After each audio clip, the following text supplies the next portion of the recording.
Hey Bookie Monsters, hi, how are ya? Welcome to another video. This video is, what is it? May TBR, yes. Yes. So if you're here, this is Ginnie Reads YA, where I talk all things YA and a sprinkle of middle grade. Yes. If you're here for the YA vibes and just the Ginnie vibes in general, you came to the right place. And if you want to see like adult fiction, I have my adult fiction channel, and that's Ginnie Reads. I'll have it linked down below. But yeah, let's talk all things YA and my May TBR. So Bookie Monster, we have a little bit of everything here on this TBR because you know me, like my main genres of choice is romance, psychological thrillers / thrillers, and horror.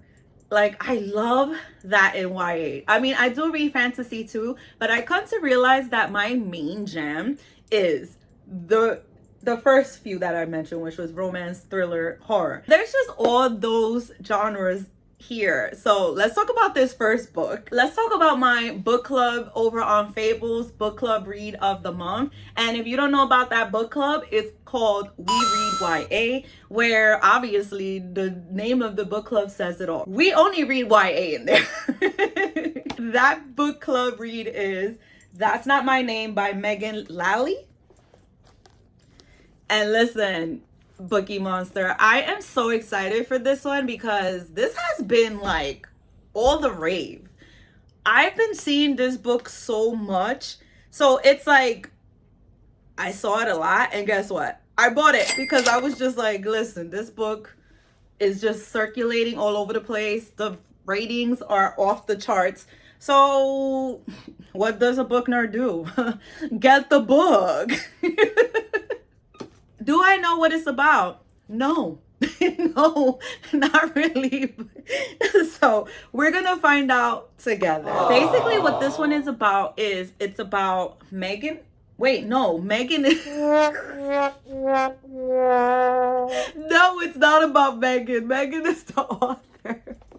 Okay, so it's about a girl, right? She's wakes up on the side of the road, or she's found on the side of the road, one or the other, and she doesn't recall how she got there, who she is. She doesn't even recall what? Her name. What are you? I'm a mouse. Duh.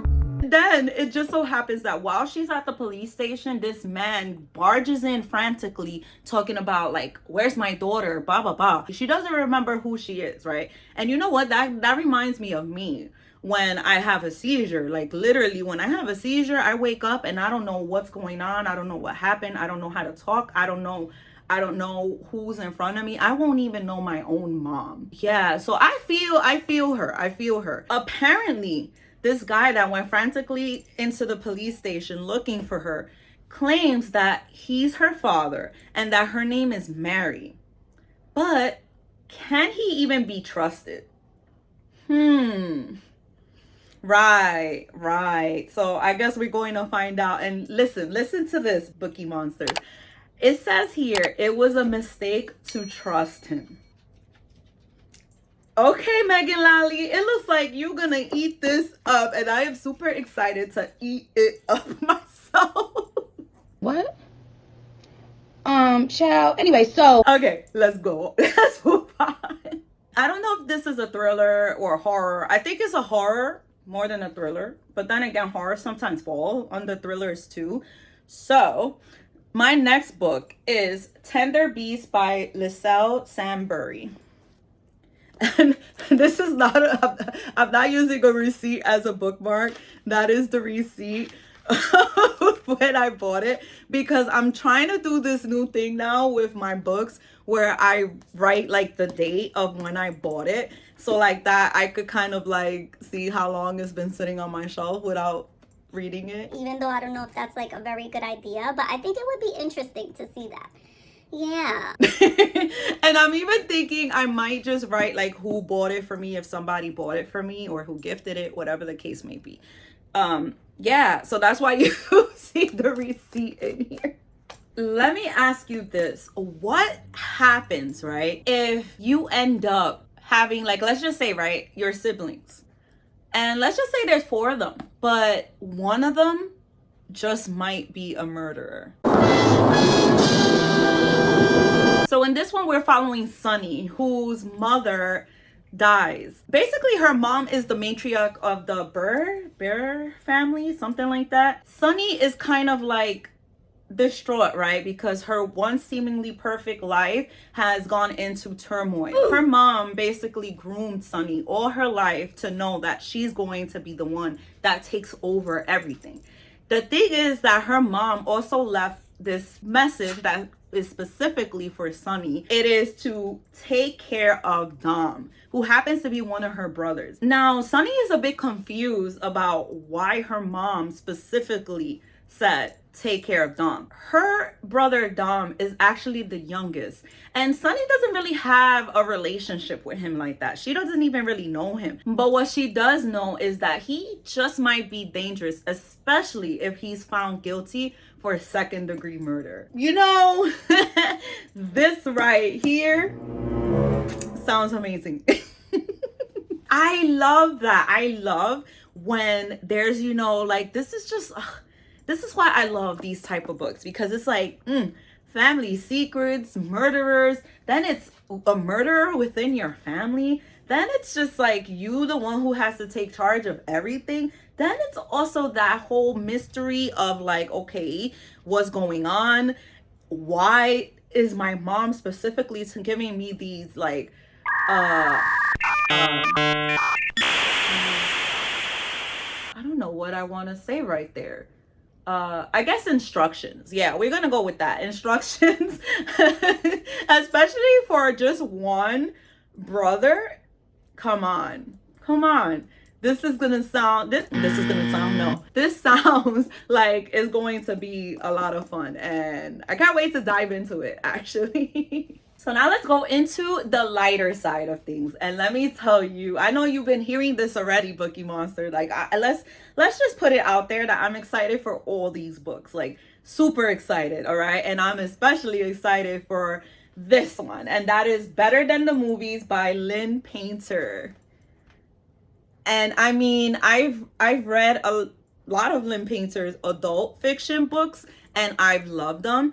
And this book right here is like everybody's top tier book. So I am extra excited for it because I've never read one of her young adult books. And I'm just like, it's just, and then wait, let me show you. This is a Barnes & Noble exclusive, and it has this frayed edges. And look at how cute that is. It's all over. So adorable, right? So this one is actually said to be like a love letter to rom-coms. And let me tell you, I love rom-coms. Listen, I'm a romance girly through and through, okay? Like, besides being a horror girly, I love romances, you know? It kind of makes you delulu, right? And hoping that, you know, maybe one day you'll find someone that's like these guys, you know, whether it's a teen, no, I don't want a teen, okay? I'm saying, like, if you're a teen, right? Okay, there, let's fix that. You want like that boyfriend, right?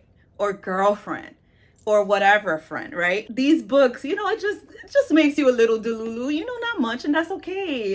We're fine being delulu here, right? Yeah, we're perfectly fine with that. We're following Liz, who has always known that Wes is a boyfriend material, right? Ever since they were young, he was like one of those little boys that would annoy the crap out of you, would bother you. For example, here it says that he even put like a frog in her Barbie dream house. So yes, he's that person. Enemies, right? They're enemies.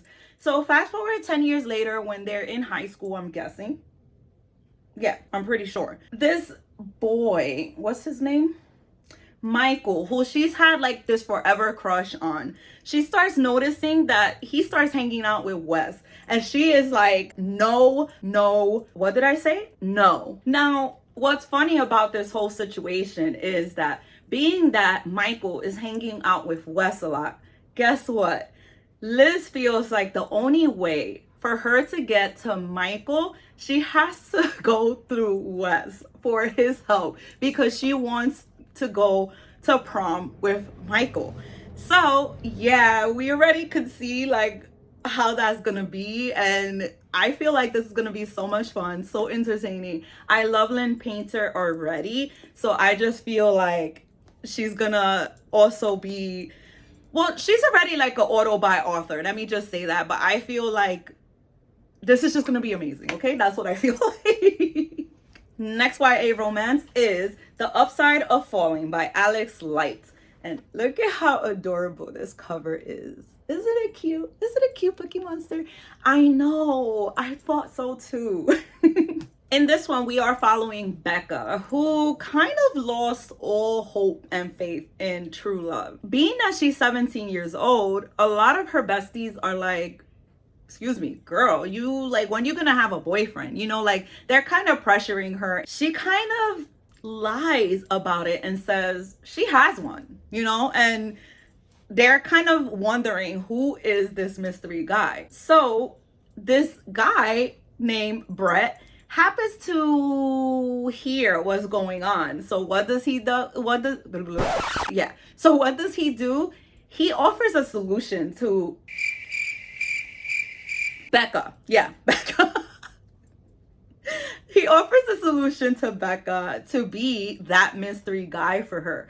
And even to the point of going to prom with her. Now, here's the thing, like, how are you going to act like this perfect couple in front of everybody when you don't even know who the other person is, right? So with time, they start to realize that they have a lot more in common than they thought. And, you know, that's where the lines begin to blur on, is this a real romance? Or like we taking it there? Or is this just all fake, you know? So now the question that they have to ask is this fake romance the realest thing in either of their lives? Oh, and you know what I just noticed, which was not planned, and which is actually perfect for this time of year. Both of these books are actually like taking place in a time where it's prom, and a lot of the high school students now, and even middle schoolers, or you know, all students I guess, that are like graduating or whatever, this is around the time that it's prom for them. So I feel like this is just so fitting, and I'm super excited, yeah, to read this one and this one. I guess this would fall under fantasy. Yeah, it would actually, it does. This next book is called Salvación by Sandra, I think it's Proudman. This is why I need to write things down, even if I write it on my hand. But yeah, this book right here. And listen, Bookie Monster, like, can we just love on this cover? Isn't it beautiful? This is actually an arc that I requested because it sounded amazing. And I don't remember when it comes out. So we'll just have the date, you know, right here. Yeah. So basically what drew me to this, besides the cover and the fact that it's called Salvación, I kind of figured that this had to be like some form of Latinx something. And the cover to me was giving Zorro vibes, right? Like I was just like, wait, what? And it's a girl? Let me check this out, right? Actually, that's exactly what it is. It's a YA Latinx story inspired by Zorro, except make it a girl. We are following Lola, who happens to live in this town where, you know, like they're expecting you to do certain things. It's, I believe it's grounded in like Mexican culture, and she's so tired of having to follow societal norms. What ends up happening is that within this town, there's this man, yeah, the villain, who is very much interested in taking over the town and changing things and just taking over the magic that's rooted in this town. What does Lola do? Well, she takes it into her hands to try to stop what he's trying to do. So she becomes this masked hero, I guess we could say, called Salvación, which, by the way, Salvación means salvation. Now, here's the tricky part. She might be able to save her town, but if she doesn't fall in love with the person that is by this evil villain side. That to me, it just sounds all types of fun because firstly, like I said, a mass heroine. Heroin. Ooh, that sounds crazy. Is that how you pronounce it? Or am I pronouncing the drug? Or is it just pronounced the same? Okay, so Lola being like this hero for her town and all of these things, you know, it just sounds like a lot of fun. And I am so excited at the fact that this is inspired by Zorro because I used to watch it when I was a kid. And again, it's a girl. So, yes, absolutely yes. So I'm super excited to see where May goes. Let me know what you're planning to read below. And you know what, Bookie Monster? I love you and stay young. Keep reading. Bye.